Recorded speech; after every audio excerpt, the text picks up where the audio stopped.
Good afternoon friends, কেমন আছেন বন্ধুরা? কাবেরী রান্নার ম্যাজিক চ্যানেলে আপনাদের অনেক অনেক স্বাগত। যাই হোক, প্রথমেই চলে যাই। আজকে বানাচ্ছি কারি পাতা অ্যান্ড ভেজিটেবল রাইস। তো প্লিজ সঙ্গে থাকুন, দেখতে থাকুন আর অনেক অনেক করে সাবস্ক্রাইব করতে থাকুন।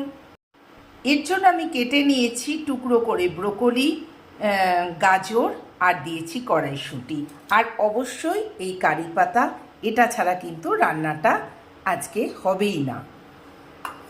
আর সঙ্গে রয়েছে শুকনো লঙ্কা আর সর্ষে। চলুন স্টার্ট করা যাক। কড়াতে আমি দিয়েছি ঘি, তার সাথে দিয়ে দিচ্ছি অনেকটা কারি পাতা।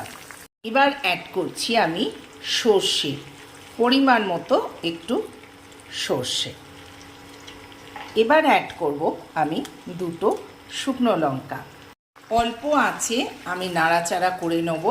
একটুখানি এটা ব্রাউন হয়ে গেলেই আমি দিয়ে দেবো সবজির টুকরোগুলো।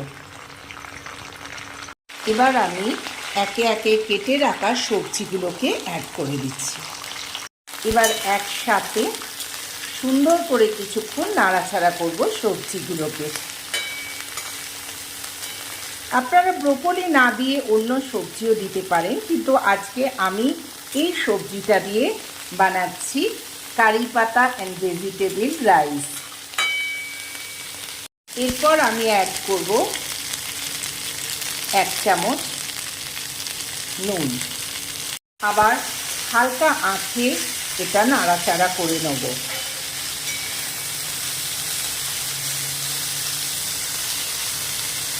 এরপর কেটে রাখা পেঁয়াজ আমি এর মধ্যে দিয়ে দিলাম। খুব বেশি পেঁয়াজ দেবেন না, অল্প একটুখানি পেঁয়াজ আমি অ্যাড করলাম। আবার 2 মিনিট করব নাড়াচাড়া।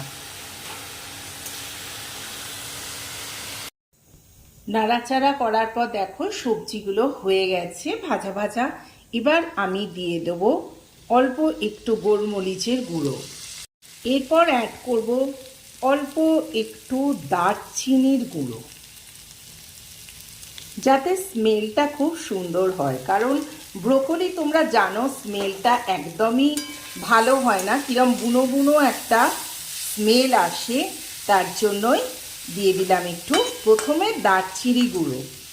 দারচিনি গুঁড়োটা দেবার পর এবার দিয়ে দেবো আমি বাসমতি চাল, মানে ভাত। আমি রাইসটা বানিয়ে নিয়েছি, এর সাথে অ্যাড করে দেবো।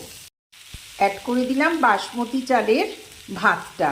সব সময় কিন্তু বাসমতি চাল বলুন যে চালেই আপনারা করবেন, একটুখানি ঝুরঝুরে ভাব রাখবেন।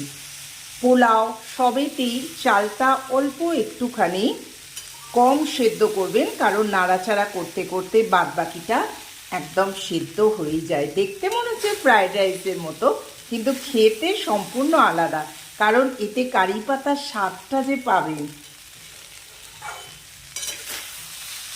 দারুণ লাগছে না? অল্প আঁচে ভালো করে সবজির সাথে মিশিয়ে আমি নাড়াচাড়া করে নেব।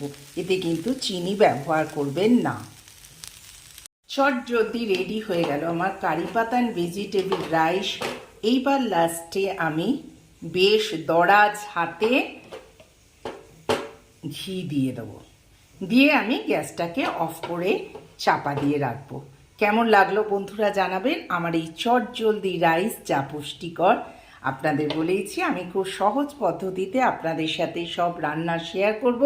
একটু পাশে থাকবেন, সাপোর্ট করবেন, যাতে আমার মনোবলটা আরও বাড়ে এবং চটজলদি আমি আপনাদের ভালো ভালো রেসিপি আপনাদের সাথে শেয়ার করতে পারি। টাটা বন্ধুরা, সাবস্ক্রাইব মাই চ্যানেল। বেশি বেশি করে কাবেরী জীবন কথার নয়, কাবেরী রান্নার ম্যাজিক চ্যানেলকে সাপোর্ট করবেন। টাটা।